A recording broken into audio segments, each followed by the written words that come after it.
Hey there, how you doing? It's Dave Corlett here, the business director at the creative agency Shape by. A big warm welcome to our podcast series, The Changemakers. This is our series all about creativity in B2B, and we're at episode number 45. We're nearly at the big 50, guys, and we've got some amazing episodes to get us there. First up is my conversation with the wonderful Omar Fahmi, who is the creative lead at Virgin Media O2 Business. Now, for our lovely listeners and watchers over in the States and Europe, hello, big warm welcome along to you.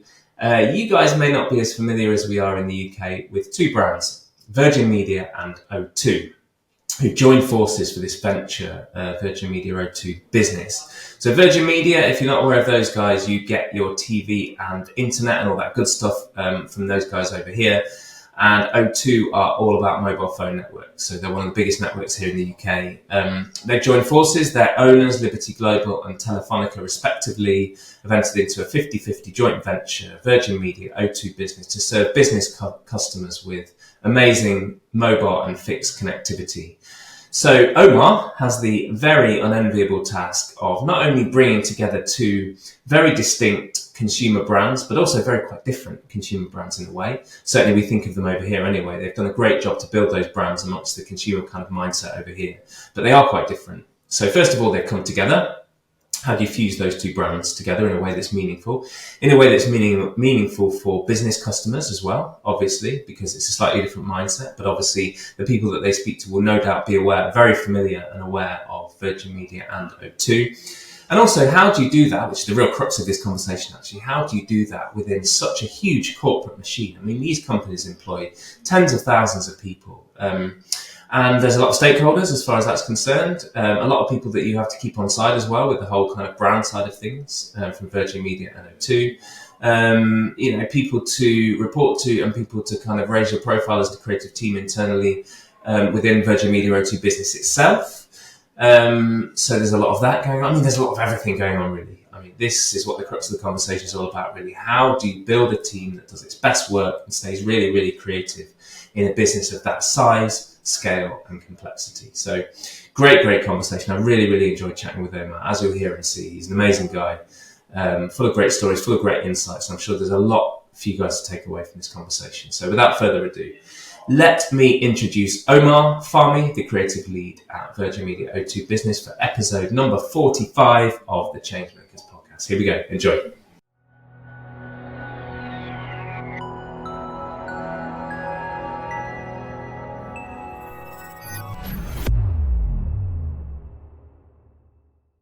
Hey Omar, welcome to the Changemakers. How are you doing today?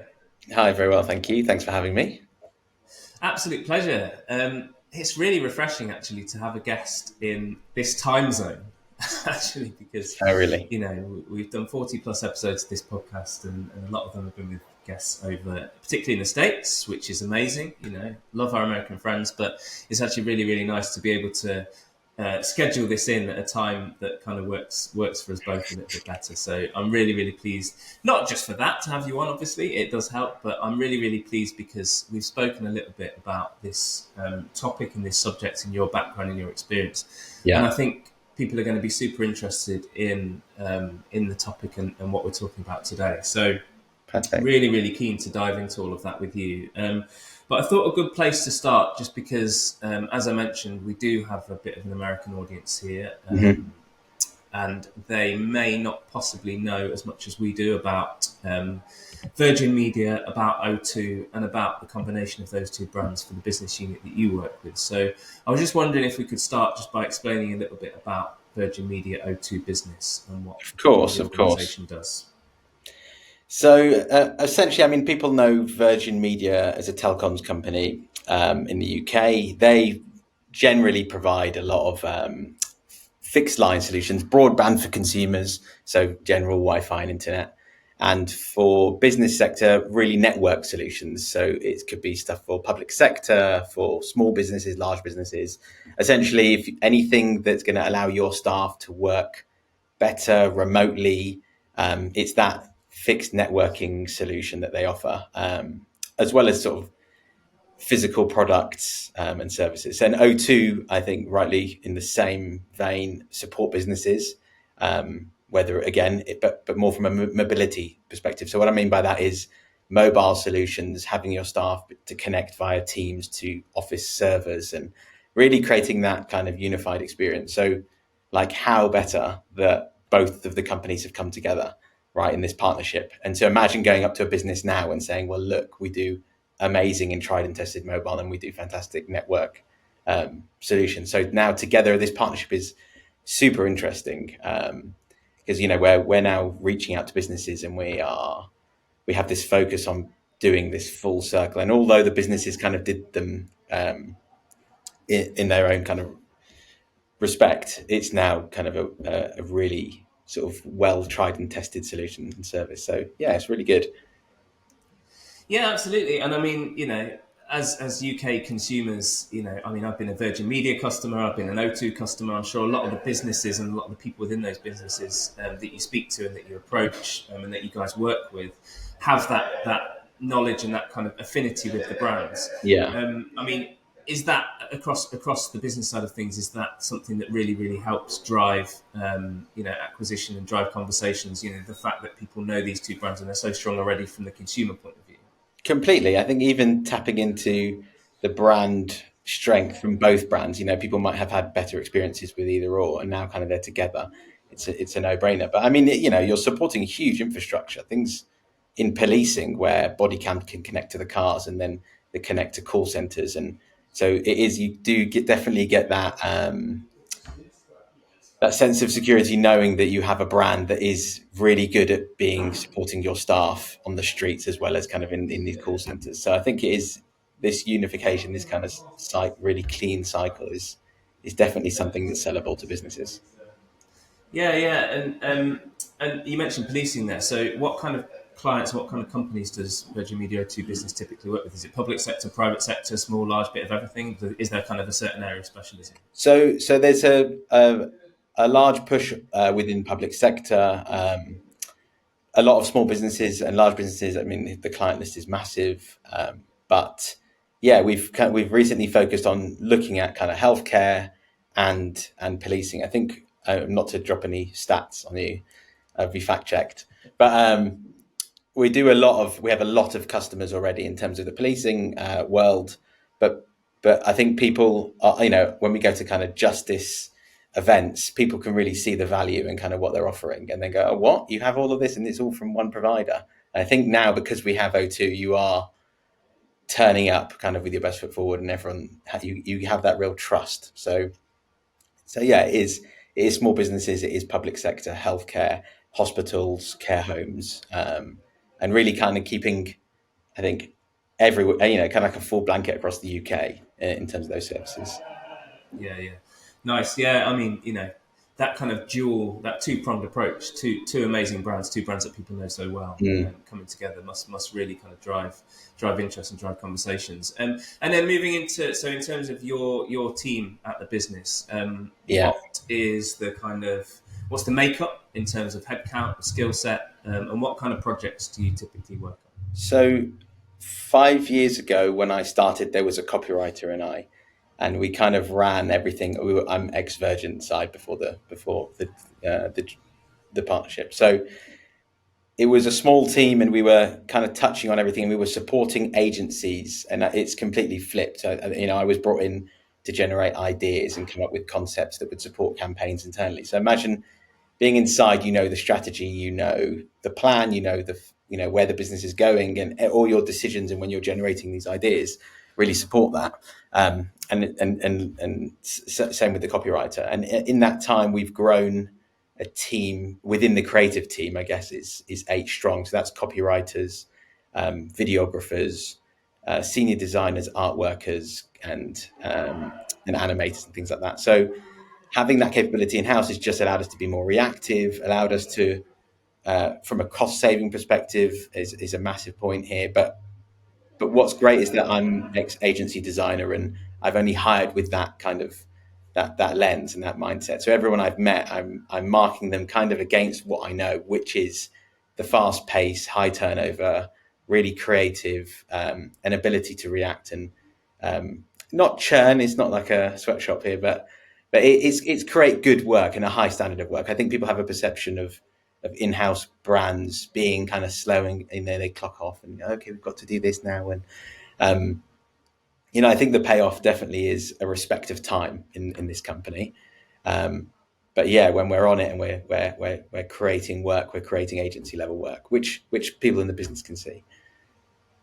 Yeah, yeah. And so was that a very deliberate move on your part too? Because, in-house teams can look quite different from each other. Some in-house teams are effectively, a creative leader, a couple of, designers, maybe a copywriter, and then very reliant on agencies to come in and Yeah, provide more of the strategic, or kind of be a partner, I suppose, and provide some of that yeah. strategic thinking and executional support as well, where the skill sets don't quite blend. Seems to me like you've gone down a slightly different route, which again is proving ever more popular these days, which is essentially the in-house agency model. Is that something that you very deliberately tried to build there? We have tried to build that along with Jack, my number two. We've done it in a way that we still remain agile. We haven't got a massive amount of people, but enough to kind of take a campaign from idea through to fruition, right? And I think that's really important to know, that we use agencies to support us in production of assets, but and when capacity is high and when there's a lot of projects flowing through, we do use agencies.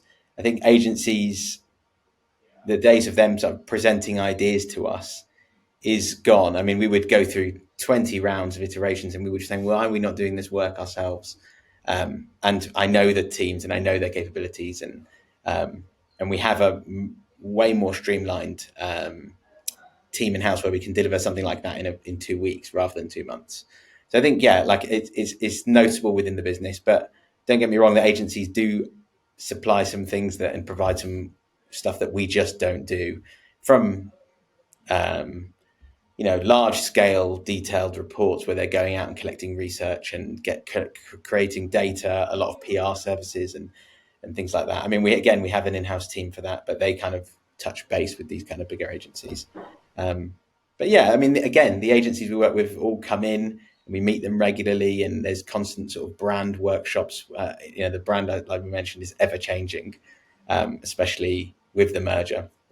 So there's a need to create a level of consistency in everything we output. So we use Monday.com, and all our agencies are free to see. It's very transparent, actually. So there's no one destroying one another within where it's all kind of just open and people feedbacking. Oh, actually, let's do this. So yeah, it's the right way to have this sort of agile in-house creative team.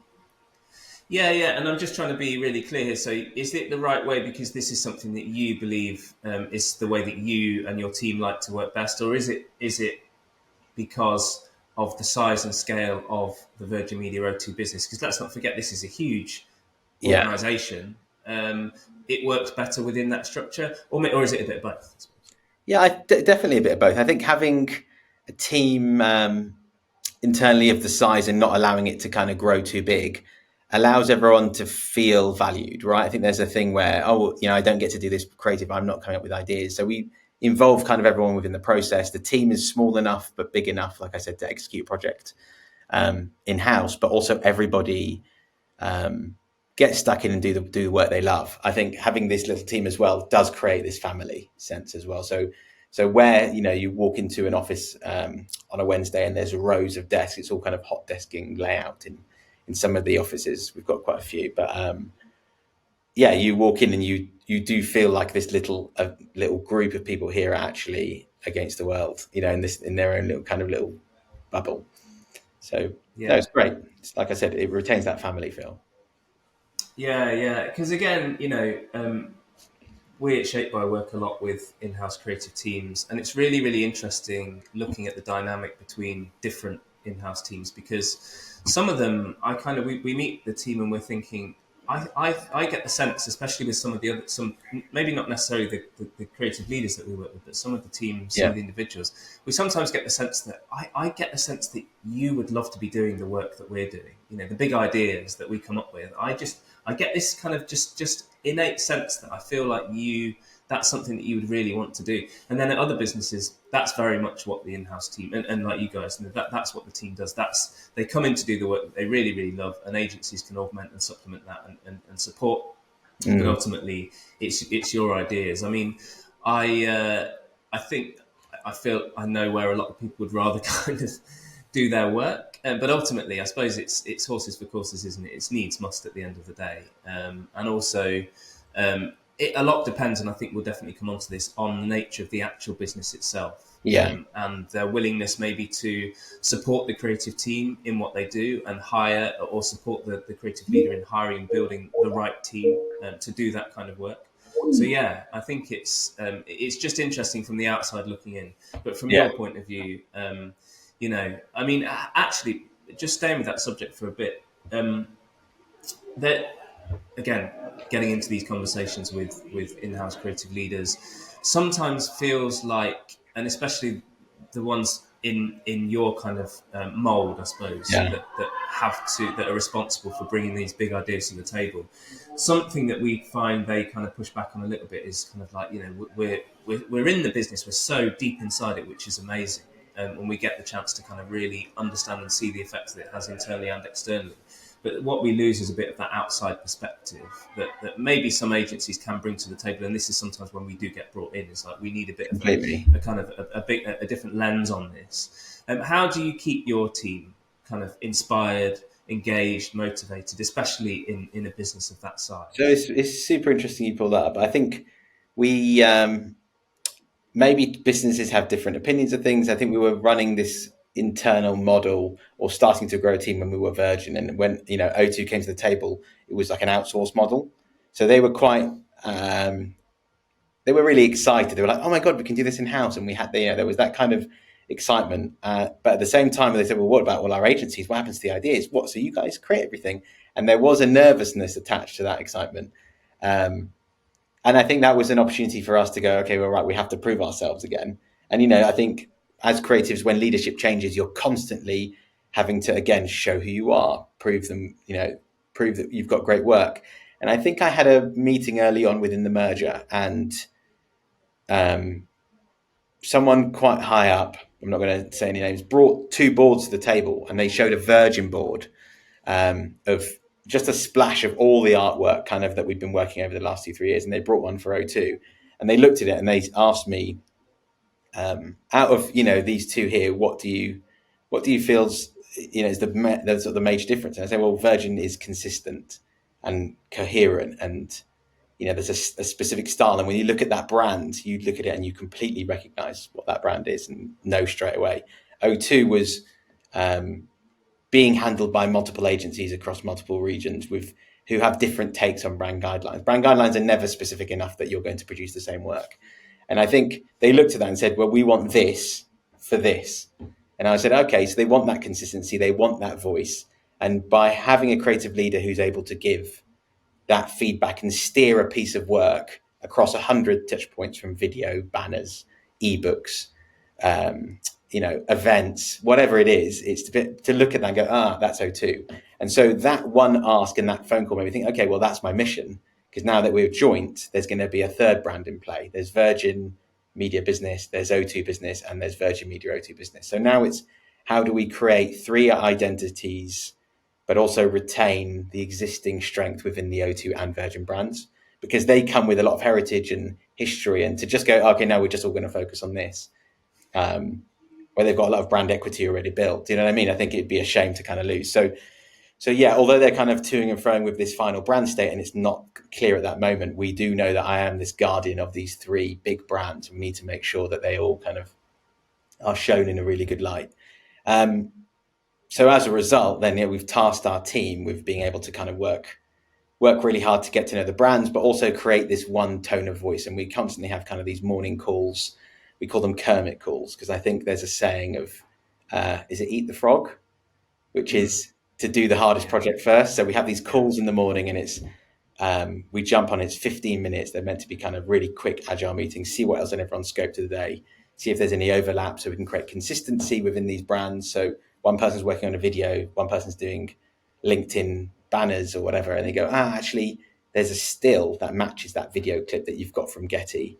We should be using the same imagery here because it's the same campaign or it's the same kind of service we're promoting. So that's a great opportunity for that to all stay consistent and the work to look great and really look sort of stand out and have that kind of world-class feel. I think it's also, we then kind of, how do we communicate that further and keep the team innovative and things like that? I think we touched on it when we discussed kind of before this. We run these innovation days, right? And these innovation days kind of form a massive part of what marketing do and showcase the business. So we look at a particular topic, or we try and get them to get into the minds of a designer, and we want them to understand that we are always observing as designers, right? Like, although, yeah, we're in these siloed things. I mean, the ability to work from home has opened up a whole massive opportunity for us to absorb a lot more. So I would say that I would walk down the road and spot a yellow car and then a yellow roof of a house, and and although they're kind of just colours, they're things that are inputting into a bank of ideas that come later and go, oh, actually, you can do this and this and this and this. So everything is informed by observation and experience. And I think our design team are kind of all programmed to think that way. And kind of, when we were hiring people, the intention was that we had very inspired and motivated people that could pick ideas in from anywhere. So, these innovation days are open wider to the company, and, you might get 100 in attendance or 50. We've held them at brilliant venues. We have access to the O2 Arena. So we have, places like the O2 Blue Room where we've got a stage and screen, and, myself and Jack and my manager, Carrie, we'll run those sessions, and we'll do like an idea session. And again, like, these are things that I've picked up along my career. So, just for example, you're sat there, there's 50 people, you give them an A3 piece of paper each, you get them to fold it 4 times, open it out, and you've got 30 squares front and back, and you've got a minute to generate an idea to solve a brief that we set. And they're like pure panic, they're obviously out of their comfort zone. But just being able to do things like that really gets people in the mindset of like, oh my God, okay, these guys know how to generate ideas and ideas quickly.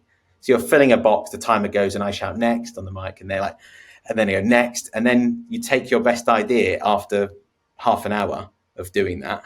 And that's, brain draining, but you take your best idea, you put it to the side, and then we'll put it up on a wall, and we have it almost like a little critique later and go around and stick stickers on the best ideas. And a session like that's a 2-hour session. You walk away with 50 new ideas for the business, depending on what the brief was or things like that. So we get them kind of trained and kind of in our shoes, so they understand that we are constantly developing and how we work. But also then we give opportunities for them to watch and listen, and we do like a session on generative AI and how it's affecting businesses. I think it's not so much looking at competition, in my opinion. It's more kind of looking at future technologies and how do we adopt those. I think businesses can stagnate and spend a lot of time going, oh, what are they doing? To be honest, no one's doing anything as good as Virgin is. I mean, in my humble opinion, the work coming out from other telecoms are a bit meh, and especially in business, right? So I think we have a massive opportunity for standout. But yeah, it's exciting. I think it is how we kind of keep everybody engaged, because they know that we're not doing things normally, and like, there is an opportunity for every employee to have a voice. So I mean, there's a lot I want to unpick there.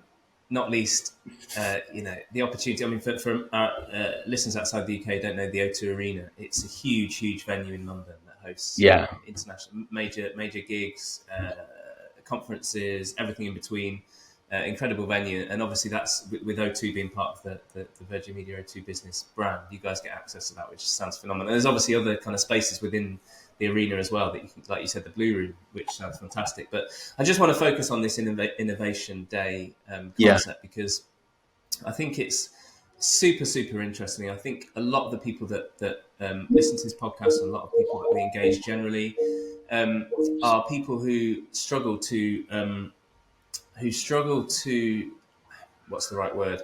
I don't know if this is the right phrase, but sell in the value of the work that their team does and the work that their team wants to do, because they know it will create inherent value in the long term for the business. But obviously, as you know, a lot of B2B organizations in particular are very short-termist. They have to be. they report quarterly figures. They're ultimately, a lot of those creative teams support marketing teams that support sales teams that drive pipeline, and a lot of their kind of objectives and KPIs are geared towards short-term measurement. So trying to sell in the value of, and I know I'm specifically talking about kind of brand building, long-term creativity, but ultimately kind of when it comes to things like we're talking about, inherently that's what it's all driving, really. Yeah. That's where some creative teams tend to struggle. So a concept like having an innovation day for people outside of the creative team to come and effectively be educated and play a role in your work is absolutely fantastic. But I was wondering, how often do you host them? How do you kind of publicize them within the business, and what kind of people come along to them as well? So we host them. I mean, essentially, we got to create an agenda first, and we think, okay, what's useful, and it's difficult because within the speed and time that we have to generate work, we also have to set aside time to be able to do these innovation days. And we understand the value is, firstly, more work internally, and secondly, trust, right? And confidence in the internal team. It also allows people, when they are briefing our team, to understand that there are bigger things and bigger opportunities other than a social post and an ebook and what have you. So the traditional kind of norms of, oh, we can create this and our customers are really going to engage. Actually, well, look, there are other ways. What about Spotify? What about this? And trying to push them to think beyond. So that's kind of the great opportunity there. And so coming up with the session takes time. So we really do need to allocate that that time to come up with these new ideas. The type of people that come are broader marketing teams. Some of them are involved in marketing, but they wouldn't be necessarily involved in creative. And these are the individuals who are briefing us. And it was important to kind of capture them and not go too broad within the business because of a number of reasons. One, they're the ones that are living and breathing and working with us and communicating with us daily. So they're the ones that need the trust. I think the people above them or outside of that don't really have much interaction with us. And they, a representative from sales might have an account manager who works in marketing who is focused on producing content for them. So they'll always translate their ask to this individual team member who will then put it into the studio. But yeah, I mean, we've invited them. We usually publicize things like these on Workplace and kind of other forums within the business. In person, sometimes there'll be a flyer in the marketing area and bits like that. But it's, we do invite direct invitations to people who we know that would value from it. And it's, like I said, sometimes 80 people or so. In terms of venues, we've tried a number of different venues, but ever since we've realized we can get access to all kind of the O2 Arena and all of their places, I think there's a lot of really cool spaces that you can have breakout areas go off. I mean, the last session we did was to create a 30-second Spotify advert.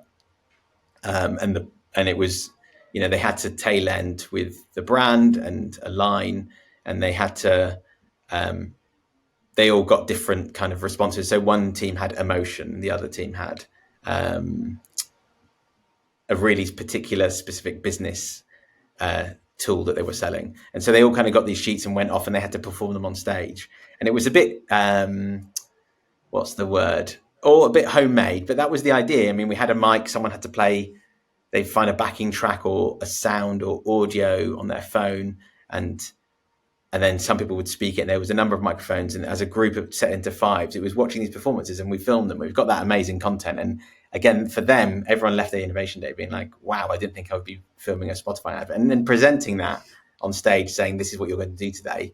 Their whole faces are like, I beg your pardon. And these people who aren't creative, these people are managing accounts and speaking to people within the public sector on a daily basis. So really nice to push people out their comfort zone and get such great feedback on these days. It'd be great to do more of them. I think we do one a year. But there's a requirement for more. We do a lot of drop-in sessions. I wouldn't say they're not as innovative, but we'd hire a room in the office when we're in Reading or Hammersmith or whatever, and people know where the creative team are all sat in one place, and someone comes in and they get almost like a vibe. They get everyone sort of sat around talking about their project, and you don't really get that on a call. You can't really sort of schedule a call with 20 people and if someone walks in saying, "Oh, look, we're doing this event and it's here and here and here. What are you thinking?" It's about sport related, but also it's for partners, and then everyone kind of chimes in, and you get way more value from those sort of conversations. So yeah, we're doing kind of what we can to get people within the business to understand that actually we're like a well-oiled machine. It's amazing. It's such a good idea. It's a really, really good idea, and I'm sure it's sparking thoughts and conversations from some of our listeners today. I just wondered as well, in terms of kind of communicating the value and the impact of the work that you and your team do. Yeah. Obviously, the innovation days are great for kind of concepting and kind of getting people to understand the level of work and intelligence and insight that goes into the work that you do. But in terms of the output, your work, how do you kind of showcase and communicate that? Because I know that I think we spoke a little bit before, and I think you mentioned that quite a few people in the business kind of felt that didn't really know that it was an internal team doing that work. They maybe just assumed it was agencies or whatever kind of doing that work from start to finish. So do you get chances to showcase your team's work internally as well? So with the Innovation Day, it always starts with the introduction of kind of who we are and a show reel. And the show reel is what we've been doing over since we last saw them. I think the Innovation Days are 2 a year. It might be the last 6 months. Now thinking back to kind of the last show reel we did, it was a 6-month wrap up. But yeah, they get an opportunity to see that, and then those are posted on our social platforms, our company-wide social platforms. And then if there's a larger campaign, we get buy-in from key stakeholders above who will post our work, and they'll always say thank you to this person and this person instead of just saying thank you to the marketing team. It's quite nice because within these social platforms, you're able to tag individuals. So you'd get tagged, you'd look, and it'd be from someone really senior saying thank you for this thing. It's launched today, and guys, check it out, and please feedback or share it on LinkedIn and da da da. So it is cyclical in the sense that people within the business will share our work. But recently we thought we'd done this is something called Always On, and it's essentially an always on running campaign. It's not a campaign as such, but it's kind of who we are and what we're about, and it's called Power the Humans, right? And it's something that Jack and I came up with based on loads of insight. And actually, there's a huge focus at the moment from other businesses where they are powering technology and enabling businesses to do this and this and this, but actually it's the people. And I think a lot of people know it. It's kind of obvious from insight that actually people want to feel empowered, and at the moment where a workforce is kind of working everywhere, the people are probably the most crucial part, right? So our networks are really powering the people, and not a new message, but done in a way where we've got this really lovely new brand, we've got beautiful photography. We've done a lot of shoots internally ourselves, as well as kind of used a mix of stock where it feels right. And Powering the Humans is this focus where it's a clear message. It's about your business's people, right? And by supporting that, your businesses should feel somewhat confidence, security, and like relief that actually that we're creating networks and things that are going to serve your people best. So with that, because it was kind of something that's always going to be kind of our voice and our message, we've created a video internally where we present it physically in almost like a talking heads, and we cut to clips of other people within the business who are talking about that insight, who are talking about the strategy behind it, who are talking about the value add and actually how to support us and things like that. So I think, and in even one of the clips, and I say, and this is something that we've created completely in-house from copy, illustration, photography, and just kind of by physically saying it. And then we've released this video on Workplace, and it's had massive uptake, and it's been shared, I think, in a company-wide email by quite senior people. So that's one way kind of that we've just sort of started experimenting.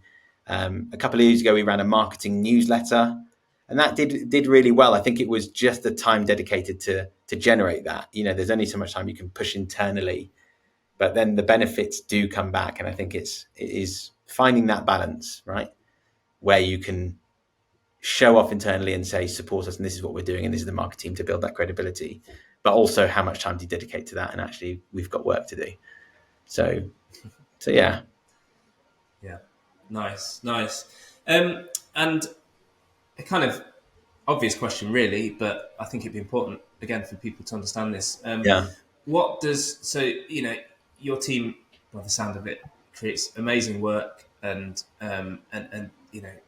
something that you should be so proud of. What does success look like for your team, and actually for you as well as a leader of that team? Like, are we talking obviously the happiness of your team in general, but would success for you, for instance, be the chance to grow your team and to bring new skill sets in? What does success look like for your team? Yeah. No, it's a great question. I think it's a hard one because you could just plod along and be content, right? But are you striving for more because it's a business, or is it an individual success and things like that? I think for me, so I'll go into kind of the success as a business is the team that is always measurable, right? So in an agency land, it might be like how many projects you've won. We've won another big retainer. It might be we're growing our team and it's expanding and we've got more clients in and things like that. I think from an in-house team, it's recognition within the business. I think in these high turnover businesses that are 12,000 one minute and 6,000 the next, and there's loads of changes and mergers, and are we producing work that people talk about within this company? Do people remember it? And I think it's less of a financial drive and more of a deeper emotional feeling of pride, right? You want people to look at your work and remember it and go, "Oh, you guys did this! Oh my god!" And I think they're the little wins and the things you're constantly striving for. Like you said, for people in the business who don't know that it was made in house to realize that it was. But then when you can start competing with the big boys of agencies and you go to B2B marketing awards and you win gold and you start to do these things, which we've done, and we're sort of being put forward for other awards this year as well. I think there's that external recognition. I think it's like a nice to have. I think people understand that we are operating a design team that is worthy of agency level as well as kind of beyond, and people knowing that actually we're just creative thinkers and we are solving problems and we're doing it in a really elegant, aesthetic way. We're communicating great ideas, I think, and engaging with customers. And I think, again, because it's B2B, they are looking at engagement numbers and website visits and click-throughs. And actually, if the numbers are high and the work's beautiful, then that's kind of the success. From a personal perspective, knowing that if I'm off that day or I'm ill or whatever, and I see my team are all communicating and everyone's working in this like really succinct, lovely way. And yeah, there are things that they can't get done because I'm off and I'm not reviewing bits, and I'm trying not to create this blocker. But being able to see the team, I always, sometimes I look at it, I glance in the WhatsApp and they're sharing from music to creative ads to things that have gone viral. And we've created this little gang who are all working really well and they all communicate really brilliantly. And yeah, I think I mentioned the word family before. I think that's like a sense of pride and success for me. You've created a team that all feel like they all belong, they all respect and listen and add value, right? So it's not just kind of one way and I'm talking down to them. They make jokes at me as well as with me. And I think, yeah, giving that vulnerability as a creative leader and knowing that you're not this like hierarchical, like I'm up here and you listen. It's actually, I think when I hired my number 2, she went for the role that I have now. And I had to backfill my position. And I said to the senior guys, well, who's the person who ranked really well when we were having, you told me it was down to 2 people in the interview stage whilst I was kind of waiting to hear back. And they said, oh, it was this person. And I said, oh, okay, well, why, would they be prepared to come in under me, under my role? And then I think I remember having that interview with that person and it not being awkward because I think openly at the get-go, I said, you did so well in the interview. We ranked very similar. I feel like we could learn off each other. And actually there's probably areas that I would love your support. And they know that they are coming with some sort of autonomy as well. It's not just, no, it has to look like this, has to look like that. And sometimes there are occasions where we've got to steer the creative, but definitely it's the success comes from the fact that we've mentored and the team are getting stronger and they're, areas where they were weaker, now they're improving. So it's like, I think my success is kind of general. I think maybe my person, I've got a lecturing background. I've done a lot of teaching on the communication master's degree and things like that. So I think where you work with 90 students and you almost you take 90 and you create 10 brilliant designers out of that 90. It's that same mentoring feeling of success. So yeah, sorry to talk at you. No, that's perfect. No, I think that's amazing. And I really, really think that there's a couple of things that jumped out at me there. One is I think that is a perfect way of looking at an in-house team from a creative point of view, because again, lots of conversations that we've had in the past on the podcast about hiring, team building, creating a culture, especially when teams are all working remotely. How do you kind of make that culture as rewarding and engaging as possible when you're working with creatives and creative leader and creative teams? They are, as that these people are very driven, they're very engaged, but they can be a little bit kind of maverick and a little bit even quite often neurodiverse. So it's really, really important to them, and this is for the agency world as well, to be part of a culture that they believe in, and in a lot of cases to feel like a family. So I think that sounds like something you should be really proud of as well, to build that culture. Yeah, I mean, it comes in the subject of this podcast. Is in a corporate business of that size. Yeah, I think that you really notice it when someone is struggling for something, and another person's like, "I've got you. I'll send you this." No one is like alone. And I think whenever we get a project, I always have this. I think it's like this, and I don't know if like other creatives get it, but you get it like right at the beginning of a new brief. I'm like, here we go again, and it's like, okay, what's the ask? What do you want? And how big is this project? And it always seems super daunting. And then when you start to get into the weeds of things and you go, okay, I'm going to throw this to here. I'm going to work on this bit. Someone's going to do this bit. And I think being a hands-on designer, you can alleviate some of those pressures off your team. But your team are probably also all feeling overwhelmed with the scale of something that they're asking that's going to run 7 months, and it needs daily, production assets and things like that and whatever. So kind of when you have this thing, but when everyone starts picking things up, and like I said, you get into the weeds of it all, and they know that they have support from me, and everyone's picking something else up, and then all of a sudden the project's finishing, like, oh my God, what was that about? How has that happened? How have we managed? But I guess that's what happens when you have a group who are all talented and you're all thrown at something together and you all pick up on your strengths. And so, yeah, the traffic, the lady that managed the traffic, who's new to the business, is doing a cracking job, kind of delegating all that to people with kind of their skill sets. So super helpful to have. Yeah, absolutely. Yeah. And I know we haven't got too much time left. I really, really appreciate your time today to talk to me, especially hearing how busy yours are. But I just wanted to kind of end with one thing on that theme, really, which is, when you've been building your team. Yeah. And it again alludes to the theme of this podcast, which is around the size and the scale of the business that you work for. How, as you're kind of interviewing and you're building that team and you're bringing people on board, did any of them voice concerns about coming to work for an organisation that big, and any concerns they may have about layers of approval and not being able to do creative work because it's such a corporate environment? Yeah. And how have you kind of allayed those concerns? I think a lot of the individuals bought into the idea of the culture. Design work wherever you go is design work, and there's always key stakeholders. I think it's when people come, it's about sort of massive transparency, and I sort of lay it out on the table that this happens, and you can't. You've got to be prepared to kill an idea, or and not get too emotionally invested. Some of the juniors we've worked with over the past have come with like a really different mindset of, I'm going to do this, and I'm going to do this, I'm going to do this, and I try and it's almost like a facade for me to keep trying to give them these like exciting things. But there are projects where you need to create 160 icons, and that is going to take the week, and it's monotonous because we're changing the color on them, and it's like they are production jobs, and yeah, agencies could do them, but we also have the ability in house, or we had the capacity at the time, and so it's giving them the reality of this, the type of work, the type of deadlines, and like who they're going to work to, and the autonomy they're going to have. Ultimately, people don't want to be told what to do all the time. And I think I do that in a lot of feedback in where I said to you, I have this mentoring background. So if someone's done a piece of work and I don't feel it's 100%, I look at the context, the time that it's out in market, and the speed in which we need to deliver it, right? And I kind of look at all of those things holistically and go, okay, well, it could be tweaked. It's not kind of my style of design, but it's not wrong. It's on brand.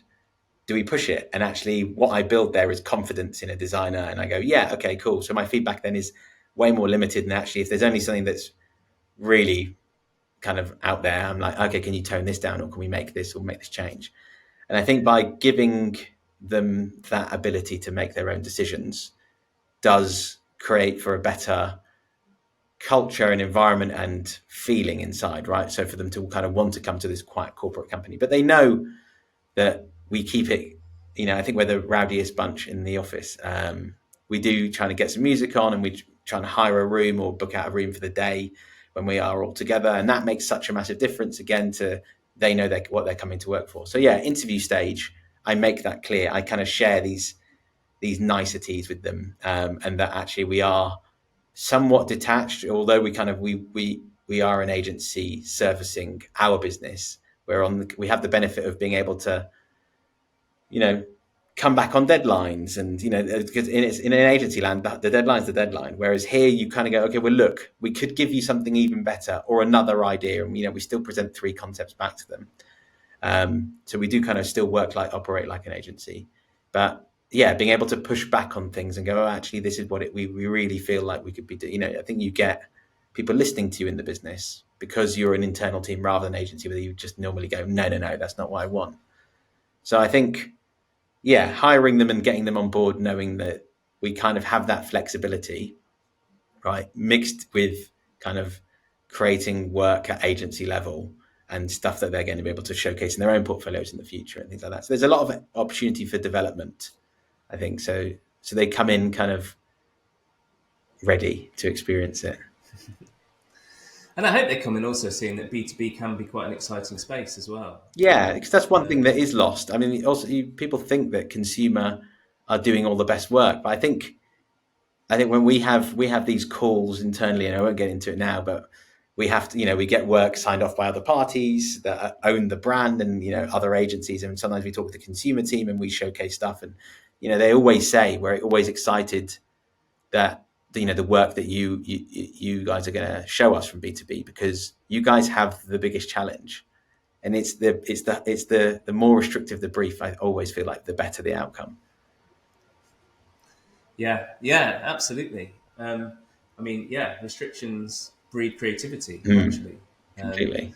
And yeah, I think in B2B, those restrictions, and especially a bigger organisation, tend to be a little bit more present. But again, like you said, I think that's a really good place to end on, actually. Yeah. And that can be a really exciting challenge for some people. Some people, it might turn them off a little bit. But I don't think those people necessarily as well suited to B2B as others. No, exactly. It's problem solving, right? Yeah. So the bigger the problem, 100%. the more to solve, the more to go into. You got to be reactive and find out solutions, and so that's all design thinking. That's essentially the definition, isn't it?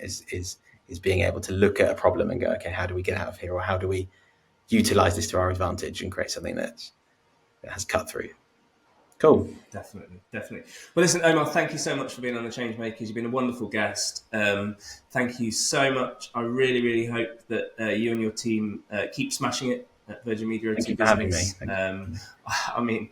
I would love to come along to an innovation day at the O2 sometime. I'll invite you. So maybe I'll get the invite. Yeah. And then I'll share it. That'd be exciting. Brilliant stuff. Well, thank you again, Omar. Have a great rest of your day. Thank you for being a wonderful guest on the Changemakers. Take care. Thank you.